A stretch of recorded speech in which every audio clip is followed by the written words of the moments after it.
Yo, yo. Batastradamus in the house, yo. Yeah. Dito na tayo para magmuni-muni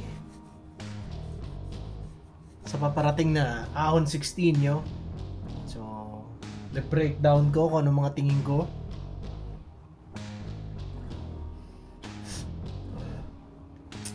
Wala lang, hindi naman ako sinasabing alam ko lahat, di ba? Hindi ko rin sinasabing siguradong tama ako. Pero base lang sa kung anong tingin ko, bibigay ako ng opinion ko kung anong tingin. Alam mo yun, masaya lang, pampasaya lang, pampahype, di ba? So, ito na, simulan na natin, yo. Ahon 16, day 1, yo. Simulan natin sa pinakababa.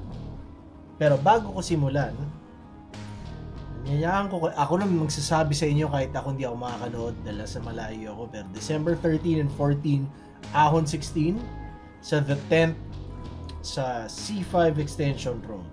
C5 Extension, no? So siguro dito yung Urban Jam dati. Baka, ewan ko. Pero sana masuportahan yung event na live. Dahil iba pa rin pag live. Totoo yung sinasabi ni Arik na yun, may layer na nawawala talaga sa video. Iba yung experience ng video. Iba yun, pero iba rin yung sa live. Maraming ma-experience sa live na hindi necessarily nandun sa video. Kumbaga, hindi lang yung battle yung buong atmosphere, yung buong event, yung magic. So yun. Okay na. Hindi na ako mag-ano. Simulan na natin. Pinakauna,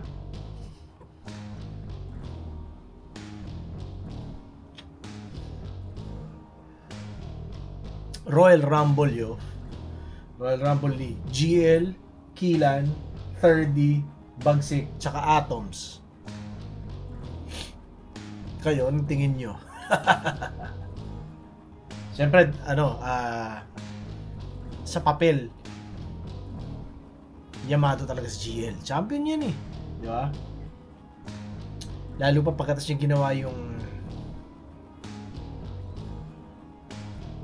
huling event na nagdalawang battle siya.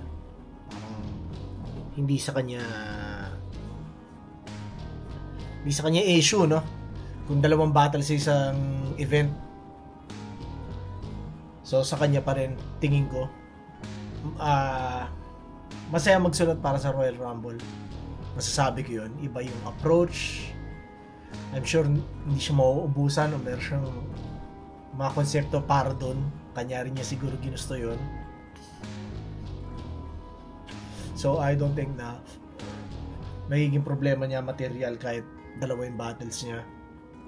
Yung preparation lang kalaban mo doon eh. Yung practice, memorization, yung gano'n eh, di ba? Pero naniniwala ako na kaya ni GL yon, sa kanya yon. Pero syempre, hindi mo pwede maliitin yung mga kalaban. May 30 ka na ganong ma-punchline, ma-wordplay, nagigil. Tapos may Kilan na ang kulit din na humor, di ba, na effective sa crowd. Tapos may Bagsik na redemption story ang gustong gawin. So hindi ko pa napapanood yung latest niya, uploaded na ba, hindi ko alam eh, pero parang syempre gusto rin niya pakita na kumbaga ano na siya eh, mas veterano na siya kumpara sa batch nito nila 30, no? So I'm sure hindi rin siya magpapatalo. Kasi Atoms isa pang mas bago, no? Pero hindi ko maalala si Atoms, alam ko siya yung medyo chubby, tama, di ba? Na nakakatawa rin. Pero wala nang sabi-sabi, wala na kung ano-ano pa tingin ko. GL yun. Crowd kakampi ni GL definitely. Although excited ako mapanood yung clash nilang lima. Kasi iba't ibang putahe, iba't ibang flavor, panlasa. I'm sure entertaining yung battle. Hindi sayang oras natin doon. So yun. Pero kung para lang sa usapan na kung sino tingin ko mananalo, tingin ko GL yun. So sunod, Dodong Saipa versus Blizzard, no? Parehas mas comedy kung yun nagkakamali. Pero ano ba?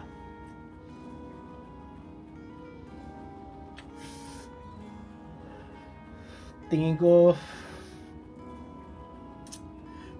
ano lang, parang dikit yung laban nila, walang clear winner. Kumbaga parang pwede kahit kanino, parehas din nila siguradong gustong patunayan. Hindi ko alam kung first ahon nila to, pero yun, di ba? Tingin ko sino mananalo, puta, either way yan para sa akin. Wala akong clear cut winner dyan.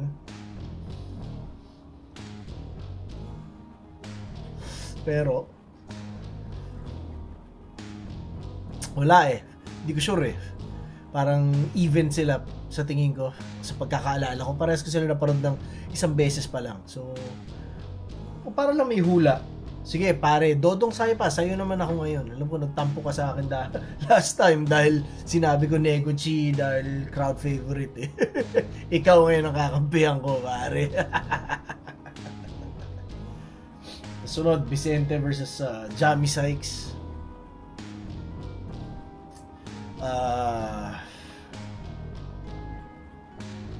Sino kaya, no? Tingin ko magiging mas effective dito si Jamie Sykes.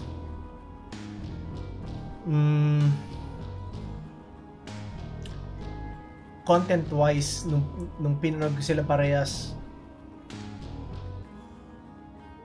siguro mas nakaka-relate ako sa, kumbaga, sa wavelength ni Jamie Sykes, no?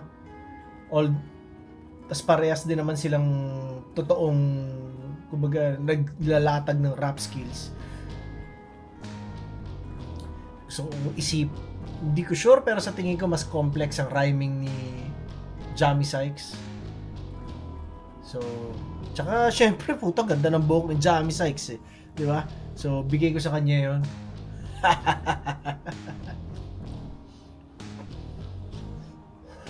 Pero kung tingin kong kunwari si Dodong Saipa at saka si Blizzard, dikit yung laban, tingin ko dito mas ramdam mo yung lamang ni Jamie Sykes dito compare kay Blizzard, ay kay Vicente, no? Pero yun lang ulit, bibigyan ko kayo ng ano lang, kung mali ako dito, hindi problema sa akin. At astig din magkamali dahil tingin ko kung mali ako, laging mas maganda yung laban, ibig sabihin. So ganun siya. So sana nga mali ako, no? So wag niyo rin i-take personally, lalo na sa mga MCs na kumbaga makakasagap nito, no? Hindi siya personal, pare. Gusto ko lahat kayo maging matagumpay. Pero hindi rin talaga kasi nga basehan ng win-loss record. Nagkataon lang, syempre kailangan may manalo dahil puta, yan yun eh. Yan yung pinasok nyo eh. Diba? So, yun lang yun. Pero ako gusto ko lang na maging super saiyan kayong lahat. Diba? Sobrang entertaining nun. Sobrang isipin nyo yung magiging progress ng battle rap at ng lyricism sa Pilipinas kung lahat lang tayo talagang mag-progress, 'di ba? Ngayon nararamdaman ko rin kahit sa banda na eksena, marinig mo yung mga banda na iba na rin magsulat. Alam mo na parang tangina nanonood na Flip Top tong mga to. Alam mo yun. So yung impact na nagagawa ng lyricism natin sa Flip Top, pare, mas malaki yan sa battle rap, mas malaki yan sa hip hop. Una-una may mga hip-hop artists na hindi battle rappers na nanonood na Flip Top dahil dyan din sila mas tumatalas. Pero ngayon, pare, ramdam ko talaga na may mga songwriter na hindi man lang hip-hop ang music na alam kong nanonood ng Flip Top at may napupulot na kung ano mang mga elemento ng pagsulat dahil sa Flip Top. Yun. So, ako yun yung pinakahangad ko, no?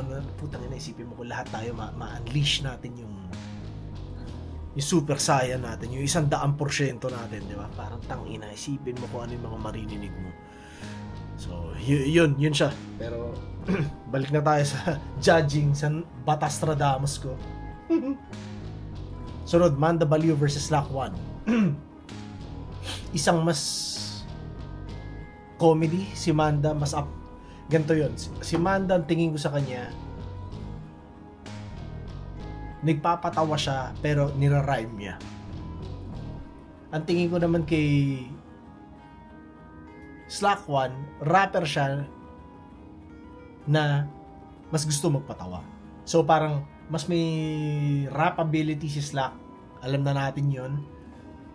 Mas kaya niyang maglaro ng rhymes. Mas kaya niya maging crunchy, crispy yung performance. Alam natin yon. Kasi parang syempre yung branding ni Manda talagang laid back di ba? So minsan madali ka agad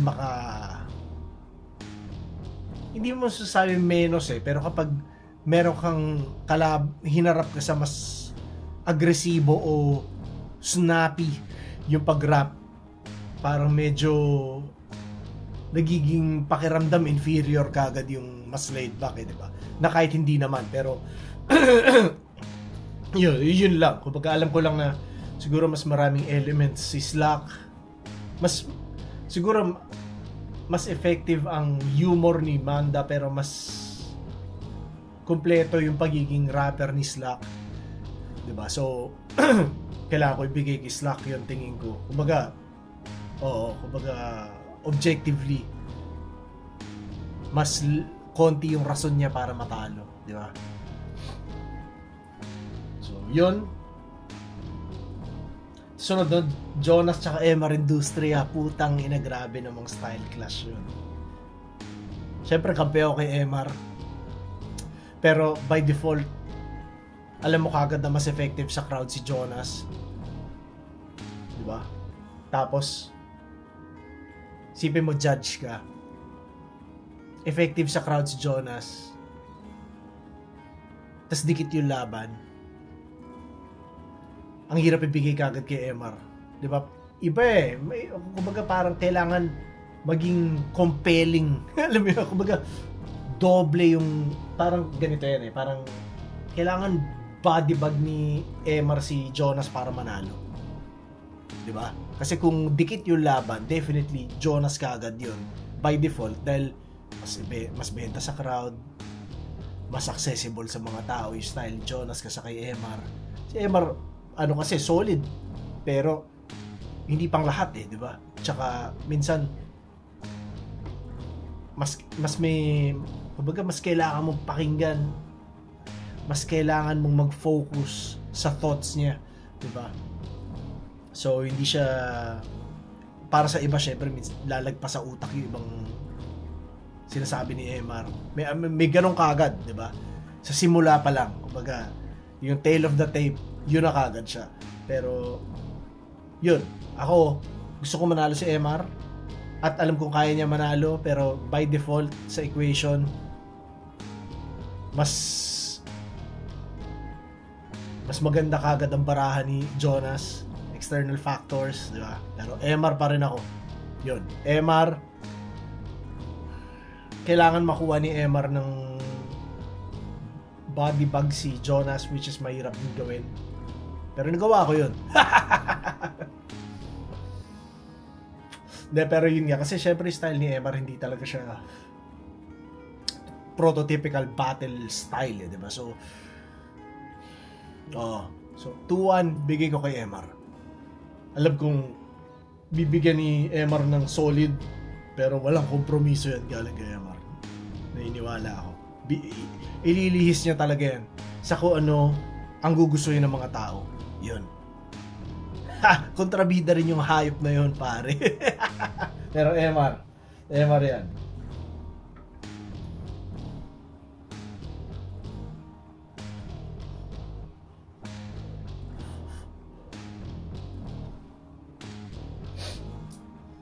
Sunod Pistolero tsaka Harlem, no? Gandang battle din yun. Veteran na Harlem versus champion na Pistolero. Hindi ko para maparad yung Pistol Invictus, pero alam ko chinibok ni Invictus si Pistol doon. So siguro gustong bumawi nito ni Pistol. Hindi ko pa rin napapanood yung Harlem versus Goryo. Alam kong dikit yung laban na yun. Bibigay ko kay Pistol yun. Pistol.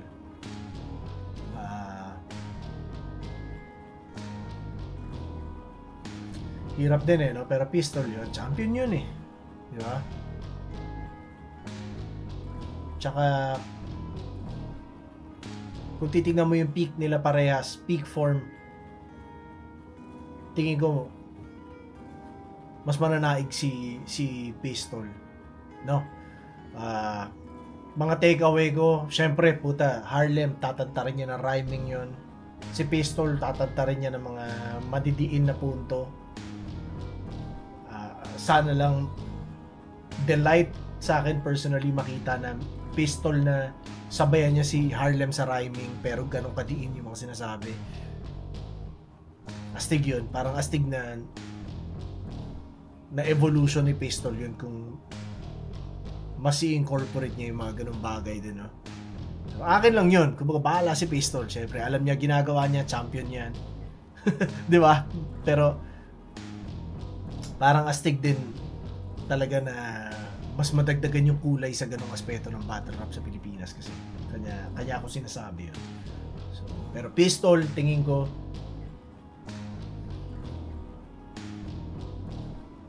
kaya ba niya i-3-0 si Harlem? Pwede. Most likely hindi, pero posible. Yeah. Hindi naman ibig sabihin ng 3-0 body bag din, no? Pwedeng dikit pa rin pero nakuha niya talaga na lamang siya ng kada round. Pwedeng ganun Hindi rin kapag 5-0 body bag yung kalaban dahil pwede lang may malinaw na lamang yung kalaban. Parang ganun. So maaring makuha ni Pistol yun ng 3-0 o 5-0 sa judges pero di ibig sabihin na support yung ginawa ni Harlem, di ba? Parang ganun. So yun. Pero Pistol yun. Tapos next, putang ina, M-Zite versus Rafyan. Whoo!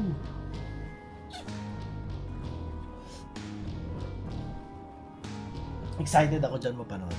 Sa totoo, ito, sobrang excited ako mapanood to. Dalawang todo punchliner. Solid sa akin yun.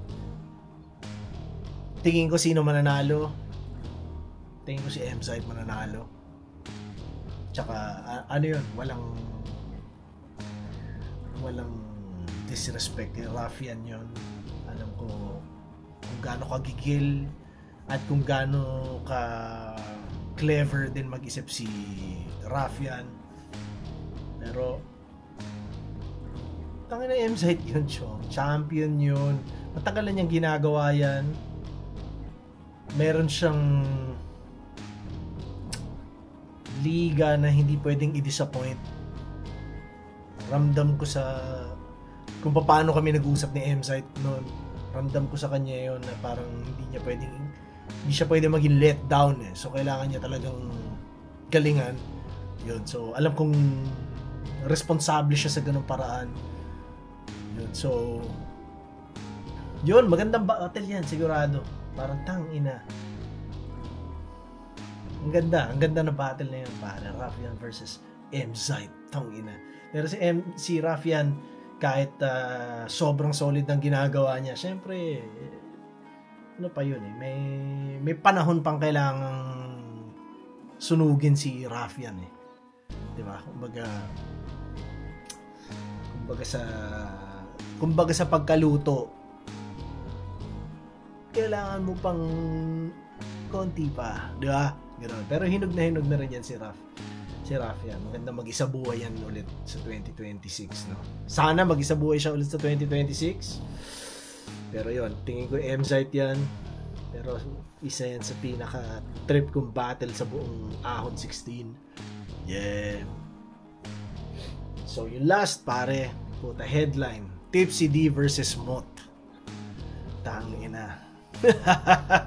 Isa pa, no? Para, tangina nyo.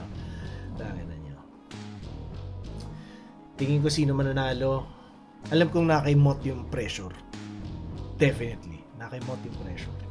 Ano yan, parang kumbaga sa Lord of the Rings, habang mas matagal mong hawak yung ring, mas matindi yung burden sa'yo. So, si Moth undefeated, yo. Hanggang kailan niya kaya panindigan yun? Unang-una yun. Yun ang pinakauna dun eh. Sa equation nila eh. Hanggang kailan paninindigan ni Moth na undefeated siya? Tapos ito pa yung isa. Kapag natalo si Moth, isipin nyo yung magiging evolution niya after ng pagkatalo niya. Diba? Kasi kung papansinin nyo, lahat ng mga natalo, lahat ng mga nag-evolve na solid, laging galing sa matinding pagkatalo. Hindi man matindi, pero talo. O sige, matinding pagkatalo, pero gano'n, di ba? So, paano natin makikita yung final form ni Moth kung hindi siya natatalo? Parang ano yun, no? Parang nilalatag ko na kailangan niya matalo. Hindi. Pero iba yung pressure. Dati wala pa rin akong talo. Unang ilang laban, di ba? Alam ko yung pakiramdam. Although yung akin maikli lang. Natalo kagad ako. Pero iba yung target ka ng lahat kapag wala kang talo eh. Di ba? Gusto nila sila makauna sa'yo. So, ang hirap para kay Moth nun. Laging kailangan niyang tangina, undefeated ako eh. Yun yung pinangahawakan niya, di ba? So, ewan ko. Champion si Moth, magaling si Moth. Nung battle namin, naalala ko magaling siya. Tinalo niya ako eh, di ba? Pero hindi, Big Spin. Clever talaga yung pagsusulat niya nung time na yun. Ngayon, ewan ko kung ano na yung naging evolution niya galing nung panahon na huli ko siyang napanood. Ano ba yung huli? Sa kanila ni Zaito. Yun ata yung huli kong panood sa kanya. Oo. Diba? Parang paano na siya nag-evolve galing doon. Pero alam ko lang na sa kanya yung pressure. Gusto ko siyang kampihan dahil champion siya, pare. Kumbaga parang ano kagad yun eh. Link na kagad ng piling-piling ilang tao sa loob ng flip top yun, pare. Diba? Pero nasa sitwasyon si Moth na nasa kanya yung pressure. Tapos meron kang Tipsy D na ano rin, crowd favorite din. Parehas kayong crowd favorite, pero to si Tipsy wala, parang mas may veteran presence at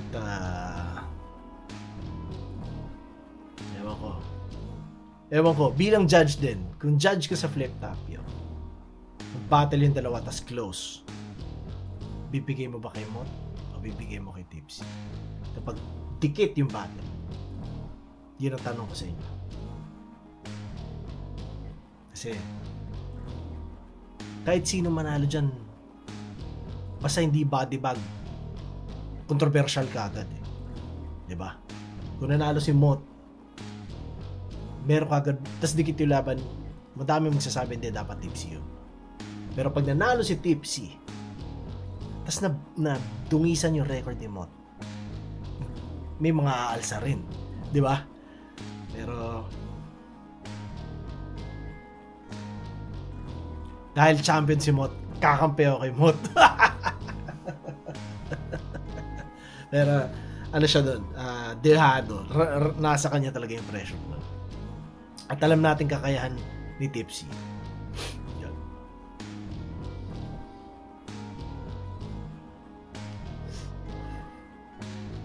So, gusto kong kampihan si Moth. Yun, pero pero tingin ko mananalo si Tipsy. So, ewan ko. Parang ayaw ko magsalita. Yun. Gusto ko manalo si Moth, pare, kapwa champion ko yan. Pero sa kanya yung pressure at hindi basta-basta si Tipsy. Yun din yun. Ang kulit din, no? Full circle kami, no? Nag-battle kami parehas. Oo nga, no? Kulit, no? So, kapag nanalo si Tipsy,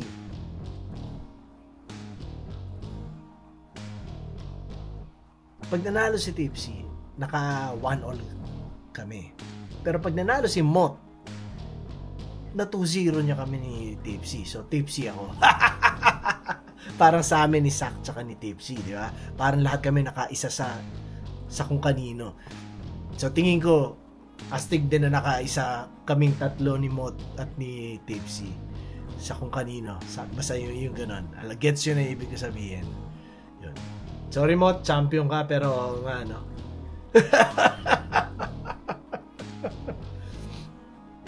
Overall, tingin ko best battle dyan.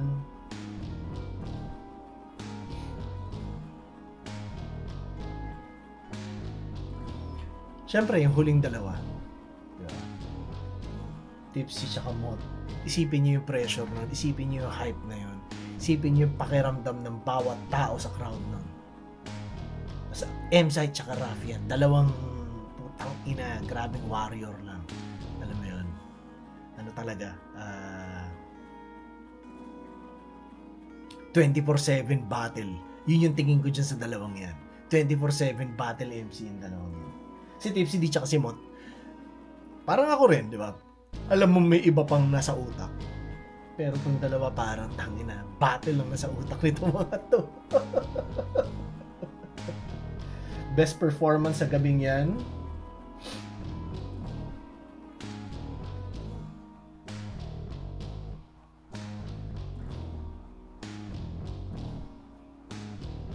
Siyempre GL dahil sa Royal Rumble, kumbaga iba yung pakiramdam nun.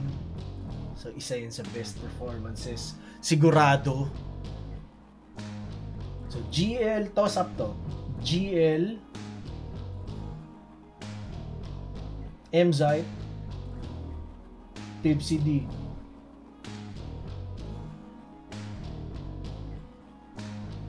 Ito. Tsaka Mot. Yung apat na yon ang parang siguradong best performance. Siyempre tingin yun, basta silang apat. Isa sa kanilang apat. Tingin. Best battle yung dalawang nasa pinakatuktok. So yun pare. December 13, round 16, day 1. Yun ang tingin. Yun ang tingin ko pare. Yun ang aking prediction bilang pambatas Radamus yun. So, tama man o mali, basta yun, parang sinubukan ko lang kayo pasilipin sa utak ko. So, yun. Kita-kits tayo para sa day 2 ng Ahon 16, i-upload ko. Pagkatapos, basta, yun lang yun. Peace!